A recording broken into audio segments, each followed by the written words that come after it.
d'accord, malgré ce qui est écrit dans les statuts. Tout d'abord, on voit bien que la société civile, quand on lit les statuts, on voit que la société civile n'a aucun bien qui est inscrit dans son actif. C'est-à-dire que la société civile n'est propriétaire d'aucun bien immobilier. D'accord? Ensuite, on voit que M. Adedje est majoritaire avec 35% des parts et bénéficiaire effectif de la société. S'il vous plaît, tapotez le live sur TikTok. Ils sont en train de signaler le live. Tapotez sur TikTok, s'il vous plaît. Vas-y, voilà. M. Djitré. Si vous pouvez passer à la figure numéro 3, s'il vous plaît. Voilà, sur la figure numéro 3, nous pouvons voir que tous les apports au sein de la société, tous les apports des associés ont été faits en numéraire. C'est-à-dire que chaque associé a versé de l'argent. Mais personne n'a apporté un immeuble. Ok?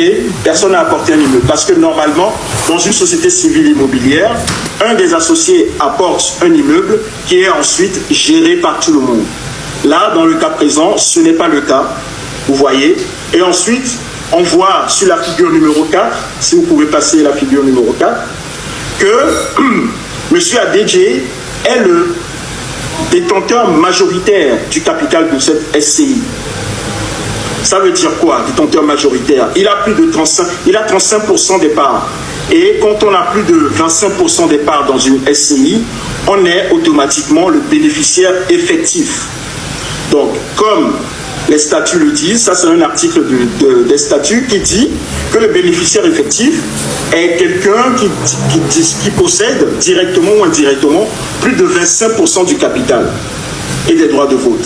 Cette définition a un intérêt particulier, c'est que cette personne-là, qui est majoritaire, qui a plus de 25% de part du capital de la société civile, est inscrite sur un fichier. Le fichier, c'est le répertoire des personnes, des bénéficiaires effectifs. Donc, c'est ce répertoire-là qui va aider tous les services fiscaux, financiers, judiciaires à lutter contre le détournement d'argent public, le blanchiment d'argent ou les circuits financiers illicites. Voilà. Et vous allez voir que, et là, je précise que M. Adedje Kodjo est inscrit sur ce fichier-là en France en tant que bénéficiaire effectif de cette SCI. Ensuite, vous allez voir sur la figure 5 un détail important, que M. Adedje a tenu à être le seul gérant de la SCI. C'est important pour la suite. Parce que, comme je l'ai dit un peu plus tôt, normalement, une SCI, c'est fait pour une gestion collective. Donc, normalement, on doit avoir des personnes qui ont quasiment les mêmes quotes-parts au capital et qui gèrent et qui ont les mêmes pouvoirs de gestion sur l'immeuble.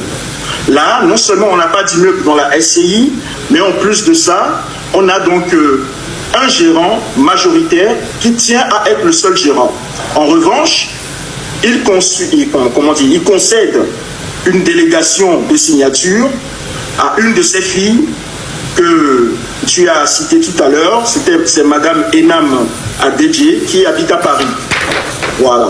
Elle a la délégation de signature, mais pour toutes les autres personnes de la famille, notamment pour ses deux frères et sœurs qui habitent au Canada, mais également pour sa sœur qui habite ici en France. Voilà. Et quand on dit ça, ça pourrait dénoter de la volonté de M. Kodjo Adedje de tout contrôler. Même s'il implique les membres de sa famille, on voit qu'il tient à garder le contrôle de la SCI. Et on se demande pourquoi, parce que la SCI n'a pas de bien immobilier, la SCI n'a que 1000 € de capital, et on se demande pourquoi.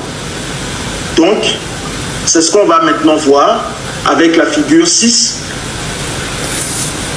Tapotez le live s'il vous plaît sur TikTok. Voilà, sur la figure 5 bis, vous avez les notaires, l'adresse des notaires où le bien a été acheté, enfin, qui ont géré l'acquisition, pardon, pas l'acquisition du bien, mais la création, la constitution de la SCI. C'est la SAS, les notaires des Gobelins, qui se trouvent à Paris, dans le 8e arrondissement, au 61 boulevard Haussmann. Donc c'est cette société de notaires qui a géré la constitution, la création de la SCI. Donc c'est bien connu, cette SCI est bien enregistrée en France, d'accord, pour faire des activités de gestion de biens. Parce que, comme vous l'avez vu tout à l'heure, dans l'objet de la SCI, la vente de biens est très exceptionnelle pour une SCI. Dès qu'une SCI se met à faire de la vente, elle devient une société commerciale et elle n'est plus soumise aux mêmes règles fiscales qu'une société civile qui fait juste de la gestion d'un bien qui lui appartient. D'accord? On va passer à la figure. On remarque quoi? Que après la constitution de la SCI le 19 novembre 2024, on voit que après, bien après, c'est-à-dire le 30 décembre 2024, que la femme de monsieur Kodjo Adedje, madame Runake Adèle Marie-Claire, épouse Adedje, acquiert un bien de 848 000 €, comme tu l'as dit tout à l'heure, mais sous son nom de jeune fille. Alors qu'elle est mariée sous le régime de la communauté des biens avec M. Adedje depuis le 14 février 1991. Vous voyez? Et là, donc là, sur cette figure, figure 6, vous pouvez voir que la femme de M. Adedje a acquis le bien, non pas en tant que madame Adedje, mais en tant que madame Runake, sous son nom de jeune fille. On comprendra tout à l'heure pourquoi. Ensuite, on va passer à la figure 7, où je veux vous montrer en fait que les deux sont mariés sous la communauté des biens. La communauté des biens, qu'est-ce que ça veut dire? Quand vous vous mariez, vous avez le choix, quand vous vous mariez, de conclure un contrat de mariage qui dit que les biens de chacun ne seront pas mis en commun, que chacun va gérer son bien de chaque côté et que, voilà, quand vous achetez un bien, ça reste votre patrimoine propre et peu importe les liens du mariage. Mais quand il y a le régime de la communauté des biens, ça veut dire que tous les biens que vous allez acheter après le mariage, tous ces biens-là tombent dans la communauté. D'accord? Ça veut dire que le bien de madame Runake, qu'elle a acheté sous son nom de jeune fille, pour peut-être dissimuler le fait qu'elle n'est pas la femme de madame monsieur Adedje, d'accord? Ces biens-là, même si elle dissimule son identité de femme de monsieur Adedje, ce bien tombe dans la communauté des biens. Donc, c'est-à-dire que ce bien est quand même la propriété de monsieur Adedje Kodjo. J'espère que vous suivez bien la subtilité là. Nous suivons très bien. Voilà. Donc, on va vous détailler pourquoi, dans quel intérêt, en fait, madame Adedje a fait ce tour de passe-passe. Et elle a acheté le bien comment? Vous pouvez expliquer ça à ceux qui nous suivent. Comment elle a acheté? Elle a payé comment? Donc le bien, quand on voit les documents que tu as présentés tout à l'heure, on voit que le bien a été payé en une fois. Qu'il n'y a pas eu de règlement plusieurs fois ou de chèque ou quoi que ce soit, d'après les documents, le bien a été réglé en numéraire en une fois, sûrement par un virement ou voilà. Ça fait combien en CFA? Ça fait combien en CFA? Ça fait 556 millions de francs CFA, si je ne me trompe pas. 556 millions de francs CFA pour un appartement de 93 mètres carrés. Quelle est la caractéristique de l'appartement? Voilà, cet appartement fait 92 mètres carrés, comme tu l'as dit tout à l'heure. C'est un appartement de 4 pièces qui est situé donc à Boulogne-Billancourt. Boulogne-Billancourt, tout le monde connaît, tous ceux qui habitent en France savent que c'est un quartier UP, enfin en tout cas c'est une zone UP où le prix de l'immobilier est très cher. Souvent le prix du mètre carré avoisine les 9 000 voire 10 000 euros au mètre carré. C'est un endroit où les biens immobiliers sont très très chers. Donc je répète, le prix au mètre carré à Boulogne-Billancourt, où le couple Adedje, la famille Adedje a acquis cet appartement, le prix au mètre carré est entre 9 000 et 10 000 euros le mètre carré. C'est comme le Valois-Perret, tout ça. Voilà, exactement. Neuilly, voilà, Neuilly-sur-Seine et tout ça. Voilà le coin. En tout cas, dans le 92, il y a une bonne partie qui est très huppée, très très chère, parce que bon, voilà, il y a une bonne gestion de la ville, il y a un bon système d'assainissement, il y a tout ce qu'il faut. Vous avez les crèches, vous avez tous les services publics qui marchent très très très bien. Vous avez au niveau de la circulation, ça c'est très fluide. Les espaces verts, c'est très très très bien urbanisé en fait. Il y a d'ailleurs à Yassok qui a un bien à Neuilly-sur-Seine. On reviendra plus tard. Voilà, donc c'est des cas qu'on va revenir plus tard pour étudier. Donc, il faut savoir que le coin dans lequel l'appartement a été acquis est un coin très très cher. Maintenant, en France, on va faire un retour sur la figure 2, s'il vous plaît. Sur la figure 2. Il faut savoir qu'en France, quand vous êtes une personnalité politique et surtout un élu, vous êtes scruté et toutes vos transactions financières sont analysées par des services dédiés à la lutte contre les circuits financiers illicites, comme j'ai dit tout à l'heure, contre la corruption, contre les détournements de fonds publics et le blanchiment d'argent. À titre d'exemple, beaucoup connaissent le TRACFIN, mais il y a aussi d'autres organismes complémentaires comme le HATVP, qui est la Haute Autorité pour la Transparence de la Vie Publique, ou encore la DGFiP, la Direction Générale des Finances Publiques, et le PNF, le Parquet National Financier. Il faut savoir que ces entités... Le parquet national financier qui a été créé à la suite du scandale de Cahuzac. Donc c'est une œuvre... Qui était un ancien secrétaire d'État de la justice. Voilà, c'est une conséquence d'une enquête de Mediapart, donc une œuvre des journalistes. Exactement. C'est juste une précision. Tu as très raison de le préciser, parce que c'est Mediapart, c'est grâce à Mediapart qu'on a créé le parquet financier. Voilà, l'évasion fiscale qui était commise par ce secrétaire d'État qui avait rang de ministre. Donc très très grave. Qui était même le ministre de la gestion publique et voilà, et pas de l'économie mais de la gestion publique. C'est très très grave. Donc ce parquet a été mis en place après ce scandale. Il faut savoir que ces entités reçoivent des signaux d'alerte si vous êtes un député ou un membre de la famille d'un député, d'accord, et que vous effectuez une transaction financière d'un certain montant.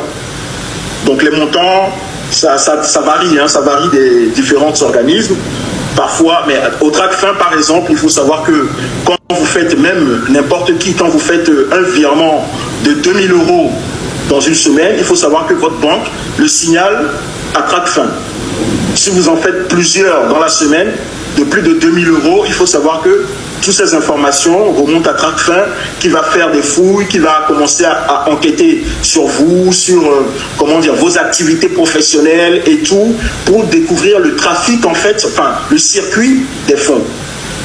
Et là, vous avez un montant de 848 000 € qui ont été donc déboursés pour acheter ce formidable appartement. C'est-à-dire que les gens ont transféré du Togo plus de 556 millions, donc un demi-milliard, plus d'un demi-milliard, pour acheter un appartement de 4 pièces en France.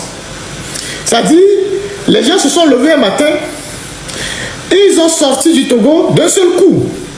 Parce que généralement, les gens qui achètent des biens immobiliers, ils le font sur la base des prêts, des crédits, que des gens payent sur 20 ans, 25 ans, 30 ans, tout ça. Mais eux, ils ont sorti en un seul coup du Togo 556 millions, donc un demi-milliard, pour acheter un bien en France. Est-ce que ce demi-milliard-là, c'est l'argent des cotisations à l'église de M. Adedje, ou bien comment ils ont trouvé ça, M. Ditri? Est-ce que c'est, voilà, comme les Togolais aiment aller à l'église, les églises réveillées et tout ça, est-ce que c'est les Togolais qui ont cotisé, c'est dans la caisse de l'église, comme il y a les Ham et Fofo, les Ham et Dada, tout ça, qu'ils ont sorti l'argent comme ça pour aller acheter l'immeuble, ou bien on est en droit de se poser la question de savoir où est-ce qu'ils ont trouvé un demi-milliard pour acheter cet appartement en France. Est-ce que ce sont les dîmes de leur église, Mesa, ou c'est, je ne sais pas, parce qu'on sait que M. Adédié, c'est un douanier, il a été commissaire général des douanes, il a été directeur général des douanes, commissaire général de l'OTR, et après il est devenu, il est à l'Assemblée nationale, président de l'Assemblée nationale. On sait aussi qu'entre-temps, il y a eu une rumeur ou un scandale comme quoi l'argent aurait disparu à son domicile. Est-ce que, et comme par hasard, c'est juste après cette période où on parle de l'argent aurait disparu à son domicile qu'ils achètent l'immeuble en France? Ce n'est quand même pas... la période n'est quand même pas curieuse quand même. La période est curieuse quand même. Ce n'est pas anodin. Ce n'est pas anodin. Effectivement, exactement. Et c'est une très bonne question parce que ça pose la question de la déclaration des biens, des revenus, des avoirs et des biens des personnalités publiques. Il faut savoir que normalement au Togo, il y a une loi qui a été votée pour contraindre toutes les personnalités publiques, notamment les ministres, les députés, les hauts fonctionnaires, directeurs de sociétés publiques, à déclarer leurs biens, leurs revenus, voilà, à chaque année, à notamment la dame là, madame qui est la médiatrice de la République, qui est aussi directrice du H-Crown. Voilà, donc normalement c'est elle. Mais le problème, c'est que ces documents ne sont pas publics, ne sont pas rendus publics. Donc aujourd'hui, on ne peut pas le savoir. De toute façon, ça fait 20 ans, rien n'a été déclaré. Et ça a été le débat qui a toujours animé la scène publique au Togo. Et on sait que dans les dernières facilités que le FMI vient d'accorder au Togo, l'une des conditionnalités, c'est qu'il faut que les dirigeants déclarent leurs biens. Et dans la loi sur la déclaration des biens, il est précisé que les biens sont déclarés non seulement au nom de la personne, mais aussi de son épouse. Parce qu'on sait qu'il y a beaucoup de gens qui cachent leur fortune sous le nom de leurs enfants, de leur épouse et de leurs proches. Vous voyez. Et donc là, on se retrouve aujourd'hui avec cette acquisition-là de plus d'un demi-milliard en France. La France qui cherche, comme par hasard, à déstabiliser le Togo. Et donc c'est en France que les gouvernements togolais viennent acheter des appartements et viennent créer des sociétés civiles immobilières, viennent investir. Pendant ce temps, les routes qui sont au Togo, les écoles, les hôpitaux, les dispensaires, les CMS n'ont pas d'alcool, n'ont pas d'ambulance, n'ont absolument rien.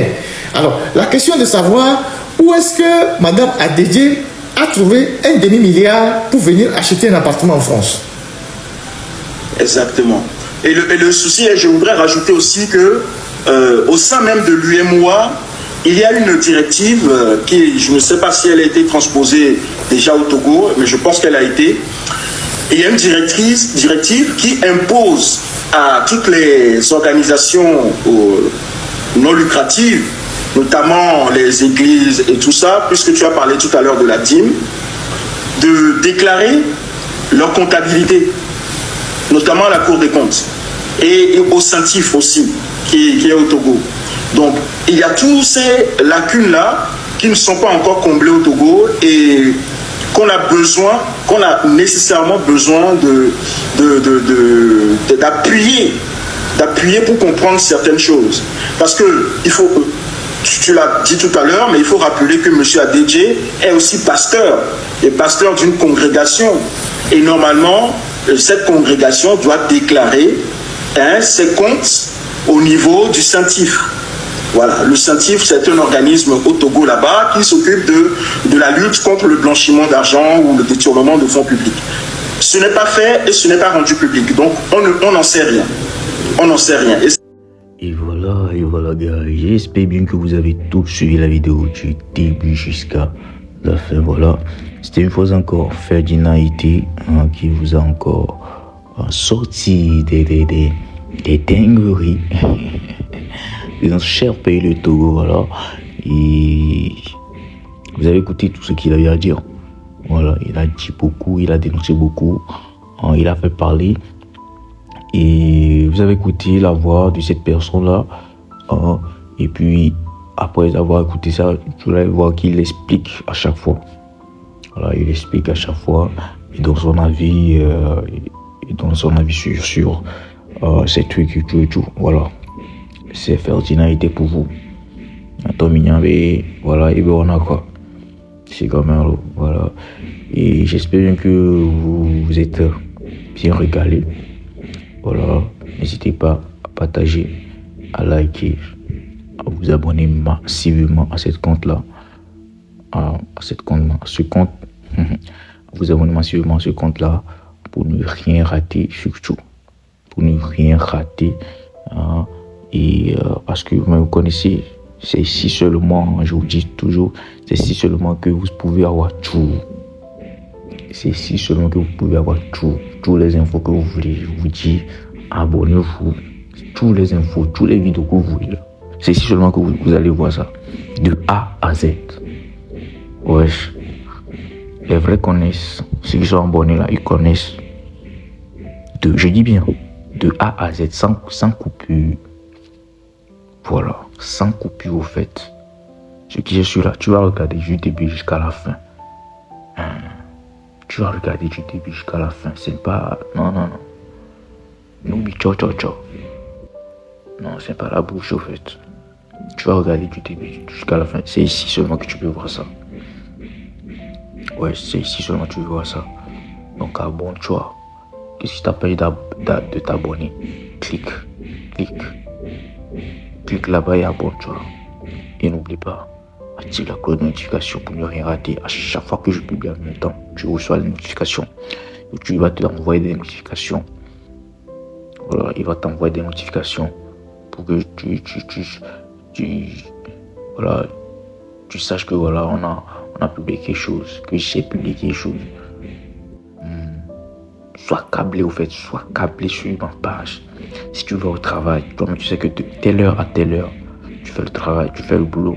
De telle heure à telle heure, tu prends les repos, tu viens sur ma page, tu regardes les vidéos. Vous-même, vous savez, toutes les vidéos que je fais, il y a des vidéos pour le truc là, et pour s'enjailler, pour rire et tout. Il y a des vidéos qui sont des guerres, il y a des vidéos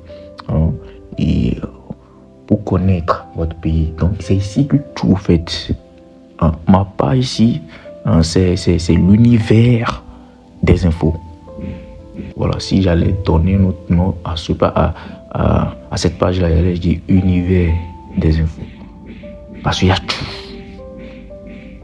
Il y a tout ici. Je dis bien tout, d'accord. Tout au fait. Il y a la joie, il y a la paix, il y a tout au fait. Comme j'ai l'habitude aussi de le dire à chaque fois, Ferdinand était, comme j'aime parler de lui, de sa détermination, de comment il est, et de la façon dont il est déterminé à faire des trucs beaux. Non, c'est du dinguerie. Je vous assure, c'est du dinguerie au fait. Pour Ferdinand était seul là, c'est du dinguerie. Je ne vais pas vous mentir. Ouais. Bref, je pense bien que je vais vous laisser ici. N'hésitez pas à vous abonner massivement, liker, partager, regarder en famille. On se capte après. Ciao.